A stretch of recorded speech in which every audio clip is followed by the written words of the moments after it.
महाभारत में द्रौपदी एक अहम किरदार है। द्रौपदी के जीवन और चरित्र को समझना बहुत ही कठिन है। उन्हें तो सिर्फ कृष्ण ही समझ सकते थे। द्रौपदी श्री कृष्ण की मित्र थी। मित्र ही मित्र को समझ सकता है। आज हम आपको द्रौपदी की वे 5 गलतियां बताना चाहते हैं जिसके कारण महाभारत की संपूर्ण कहानी बदल गई। यदि द्रौपदी ये गलतियां नहीं करती तो आज इतिहास कुछ और होता। 1. स्वयंवर में कर्ण का अपमान करना। द्रौपदी कर्ण को चाहती थी, लेकिन जब उसे पता चला कि कर्ण तो सूतपुत्र है तो उसने अपना इरादा बदल दिया।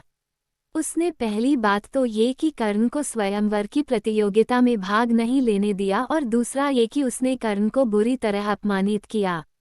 यदि वह ऐसा नहीं करती तो परिणाम कुछ और होता। हालांकि द्रौपदी के पिता ने द्रोणाचार्य की मृत्यु की प्रतिज्ञा ली थी और उनका वध अर्जुन के अलावा और कोई नहीं कर सकता था, इसलिए वे चाहते थे कि उनकी पुत्री का विवाह अर्जुन से ही हो। 2. पांडवों की पत्नी बनना स्वीकार करना। अर्जुन ने स्वयंवर की प्रतियोगिता को जीत लिया था, लेकिन किन्हीं भी परिस्थितियों में द्रौपदी यदि 5 पांडवों की पत्नी बनना स्वीकार नहीं करती तो आज इतिहास कुछ और होता। द्रौपदी कुंती के कहने या स्वयंवर के बाद युधिष्ठिर और वेद व्यास जी के कहने पर 5 से विवाह करना स्वीकार किया था। 3. दुर्योधन का अपमान। द्रौपदी ने ही इंद्रप्रस्थ में युधिष्ठिर के राज्याभिषेक के समय दुर्योधन को कहा था, अंधे का पुत्र भी अंधा। बस यही बात दुर्योधन के दिल में तीर की तरह धंस गई थी। यही कारण था कि द्युतक्रीड़ा में उनसे शकुनी के साथ मिलकर पांडवों को द्रौपदी को दांव पर लगाने के लिए राजी कर लिया था।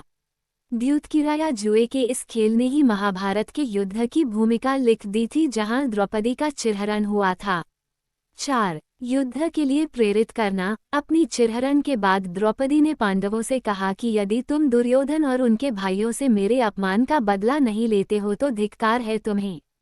द्रौपदी ने पांडवों से कहा कि मेरे केशव तब तक खुले रहेंगे जब तक कि दुर्योधन के खून से इन्हें धो नहीं लेती।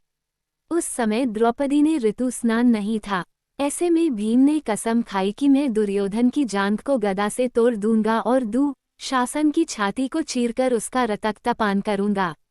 चीरहरण के दौरान कर्ण ने द्रौपदी को बचाने की जगह कहा, जो स्त्री 5 पतियों के साथ रह सकती है, उसका क्या सम्मान। ये बात द्रौपदी को ठेस पहुंचा गई और वह हर समय अर्जुन को कर्ण से युद्ध करने के लिए उकसाती रही। 5. जयद्रथ की बुरी नज़र। जुए में अपना सब कुछ गंवा देने के बाद जब पांडव वनवास की सजा काट रहे थे, तब दुर्योधन के जीजा जयद्रथ की बुरी नज़र द्रौपदी पर पड़ी।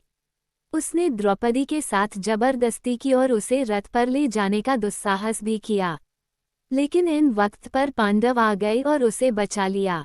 पांडव वहीं पर जयद्रथ का वध करना चाहते थे, लेकिन द्रौपदी ने पांडवों को ऐसा करने से तो रोक दिया, जो कि उसकी बड़ी गलती थी।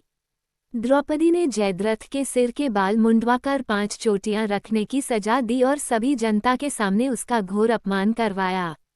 जयद्रथ किसी को अपना चेहरा दिखाने के लायक नहीं रहा और हर पल अपमान को सहता रहा।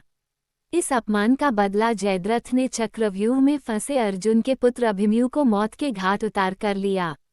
तो ये थे द्रौपदी की महाभारत को रचने में खास भूमिका। हालांकि द्रौपदी का उपरोक्त के अलावा और भी बहुत कुछ योगदान रहा है।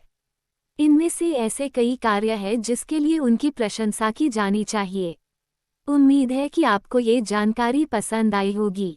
अगर आपको वीडियो अच्छी लगी हो तो वीडियो को लाइक करें और चैनल को सब्सक्राइब करना ना भूलें।